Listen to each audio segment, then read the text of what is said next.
So welcome back, everybody, and thank you for choosing and tuning into IO News. And today we're going to talk about daily fantasy sports, I think for the first time during these interviews. And I would like to introduce you a very special guest, Adam Wexler, who's the CEO of the PrizePicks DFS operator. So Adam, thank you for joining me here today. Cool. So, let's talk about directly about the relationship of the esports and the daily fantasy sports, because you have partnered with the Ghost Gaming back in the November, right?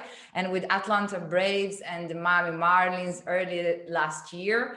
So you are keen making inroads into esports and establish kind of dominant hub of the fantasy sports and the esports.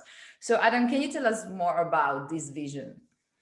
Yeah, so we see a big opportunity to really make a name for ourselves in what we would call fantasy esports.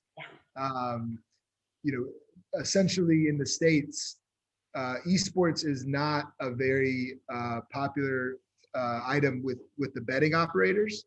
And one of the reasons for that is they have to go through additional approvals. And we saw this happen, in Q2 when the pandemic struck, but they had to go through individual approvals to get approved to take action on different events. In fantasy sports in America, it's not like that. We can make our own decisions when it comes to esports. These are games of skill, we definitely invested a lot of time and energy into esports in Q2.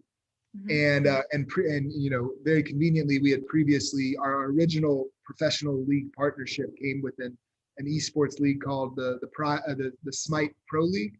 That was in the spring and summer of 2019. So we built up an expertise with that experience, and then we were able to parlay that and go and turn around and spin up a market for League of Legends. Wow. And Counter-Strike very quickly after the pandemic struck America. And then we also went deeper, and we also offered iRacing both for NASCAR and F1. And then we did NBA 2K, we tried out.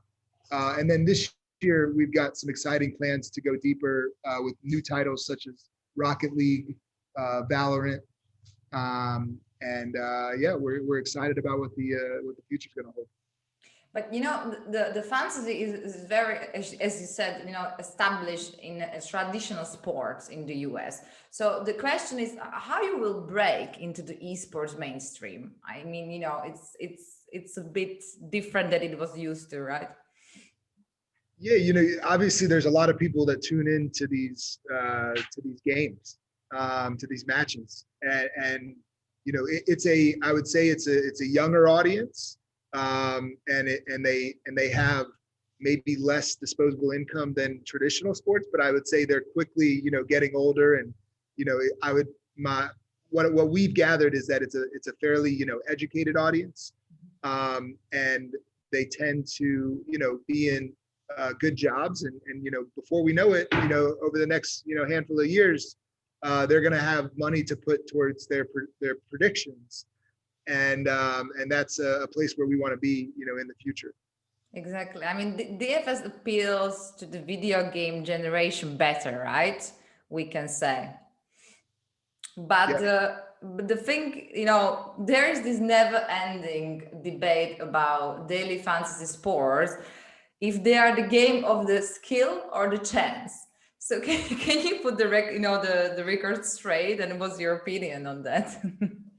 I think there's plenty of research out there that speaks to fantasy sports being games of skill. Obviously, it was a double-edged sword for FanDuel and DraftKings when they had to, explain how much skill was involved. Where I believe the McKinsey study from 5 years ago said 1% of our of the FanDuel and DraftKings players account for 90% of the winnings. Undoubtedly, a game of skill. In our case, we look at certain people playing our game, and there is we've got plenty of data that supports the notion that this is a game of skill. There are absolutely people out there, our customers, who play the game better than others. You were to just, blindly pick, one side or the other, playing PrizePicks, you're probably gonna, not do all that well when, there's definitely, things like such as correlation that I think some of the sharper customers have picked up on. And for that reason, I think they're able to figure out exactly, with a fixed odds format like we have right now, where some edges might be. But we, fortunately have a pretty good risk management system in place. So we also monitor this stuff as well. So cool. As you said, it's true. The most interesting thing about the whole fantasy is that level of the engagement, right? It gives more people the involvement and the control, the picking the drafts and the stuff and how they perform, So I assume you're right. It gets better with the younger audiences who are used to management games, right? So you assume that it would work better, but by your experience, how it goes, will esports audience be more receptive about it? Because for a long time the fantasy sports were kind of way around the ban, right?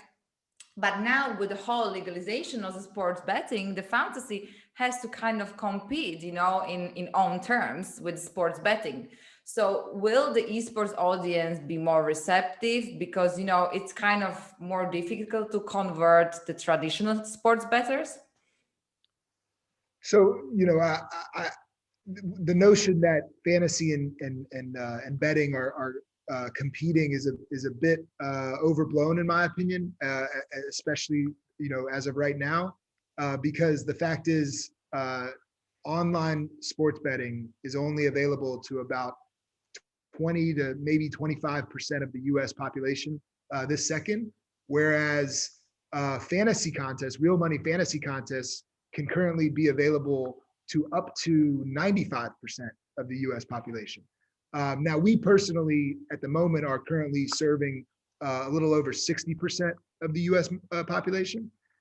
So, we cross over in a couple of states. I think Michigan just went live, and that's one state where we're crossing over. We cross over in Illinois from a competition standpoint. But we're still, a number of years away from some of the biggest markets having that level of competition, such as Florida, Texas, California. These are, the three of the four biggest markets, in the country.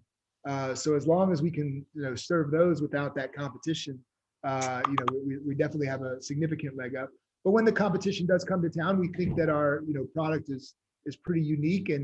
And once again, esports and betting, it's a much more tightly regulated space. And so it hasn't been as loose as it should be, I would argue, for something like esports, which is obviously a growing phenomenon. And for that reason, fantasy can take advantage of that opportunity.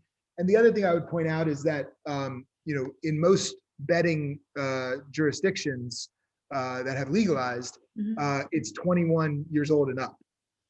But fantasy is typically, considered 18 years old and up.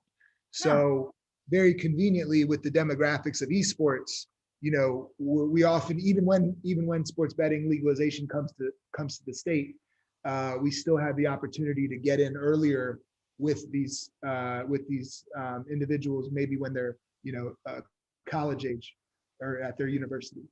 Wow. And as we were talking, the fantasy are most definitely the popular in the US, but what about other markets? Like, what are your expansion plans in other markets where maybe it never got really traction as it did in the US? So, I've spoken with a lot of people in the industry, and many of them think of the US market as 50 countries coming into legalization over the next decade. So we've got our hands full, with our own country, our own, broader country of the United States. But very conveniently, we're exploring, some other jurisdictions. We're already serving Canada, among others. There's some opportunities in the Caribbean that we think are of interest. We'll also get, your occasional signups from, Europe, and I'm always curious, especially when they're coming from a very competitive market like the UK.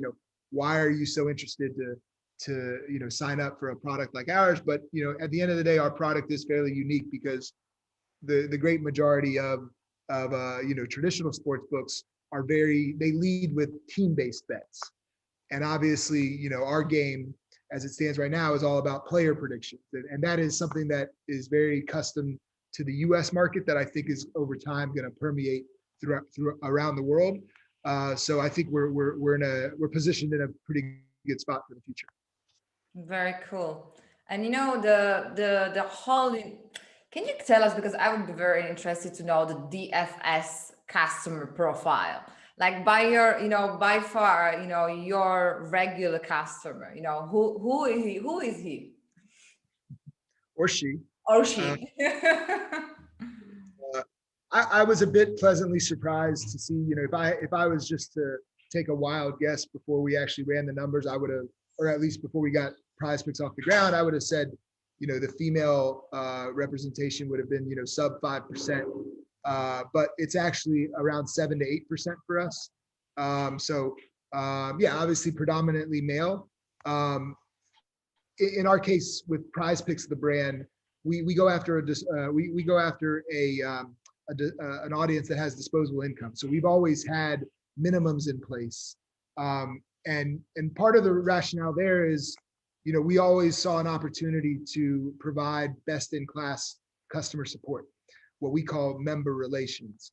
And so if you have a question or you have an issue that you're running into, we're going to answer that question in real time.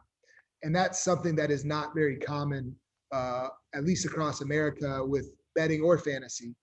So we saw an opportunity to really be a market leader in that respect. And the best way we would be able to do that is if we created minimums so that we limited the pool of people that we're serving, and we could scale up our customer support team properly. Very, very great. And also on top of that, you were talking about this, and I have to continue that because this, there's another type of the relationship with the fantasy operator, right? Because the customer has different kind of level of the engagement, like maybe the typical bettors, the bettors. So are they more engaged in a sense of investment and ownership?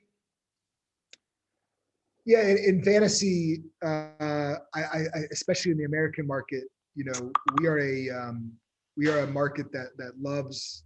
We've grown up on player predictions. The stat that I like to reference is in 1988 there were 500,000 fantasy sports players in North America. Or I think that was actually in the US. In 2017, almost 30 years later, that number was over 53 million. Wow. So obviously this market, has preferred, or at least not even just preferred, but we've only been able to make, predictions on players. And if you wanted to do teams, you had to do so through illegal means, unless you were in a state like Nevada. So the great majority of people in the United States grew up with player predictions, and we like to think that we're in a good spot. Very cool. And what about the plans for the near future? Can you tell us maybe some hot news? What are the plans for next quarter? Yeah, so we just unveiled a brand new feature. We've grown up with over 3 years since inception, and it was always centered around over/under predictions of fantasy point numbers. So those were always collections of statistics. But there's nothing in the American sports law, fantasy laws, that say it can't be also single stat predictions. And so we just got into this. These markets where in addition to fantasy point lines, you can also predict if NBA players are going to go over, if LeBron James is going to go over 30 points tonight, if he's going to have 15 rebounds and 10 assists. Those are brand new options on PrizePicks that we're pretty excited about. You mentioned a couple of things about esports, and we're definitely looking to do more R&D in esports and open up some new markets. So that's definitely exciting. And then, one thing that I'm personally looking forward to, especially ahead of next NFL season, is taking our fixed odds format and adding a variable odds format to it. And it especially goes back to what I said earlier about the level of correlation, amongst a lot of the things that we put up, especially for certain things that are overly correlated, such as quarterback and wide receiver. For something like that, that's overly correlated, we often don't allow those. But from a customer experience standpoint, we want to allow it. We just want to, provide a lesser payout if you do something like that. So we're looking forward to opening those up here in the coming months as well. Right. And, Jared was mentioning that you have now kind of the company based in Barbados. So how is the company's culture over there? How is it going?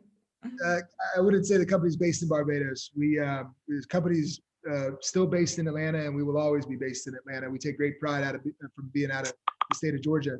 But we had to get creative in Q4, and running a 24/7 business, 365. It was one thing to run that fully remote. Fortunately, before the pandemic, we were a bit of a hybrid remote organization. But having some of the core team under one roof definitely has its advantages, and that's exactly what we did in Q4. And for that reason, we were able to be that much more effective and efficient. And we're on a string of now 6 consecutive, record-setting months. So I think, the decision-making that we had, in the early fall, and then deciding to all get together, for many of us in a COVID-free environment for the most part, I think was the right decision. Yeah, I believe so. I mean, and to be very honest with you, the expansion plans, and you have certainly the competitive advantage, and it sounds really cool what you're gonna do for in the next quarter and next year.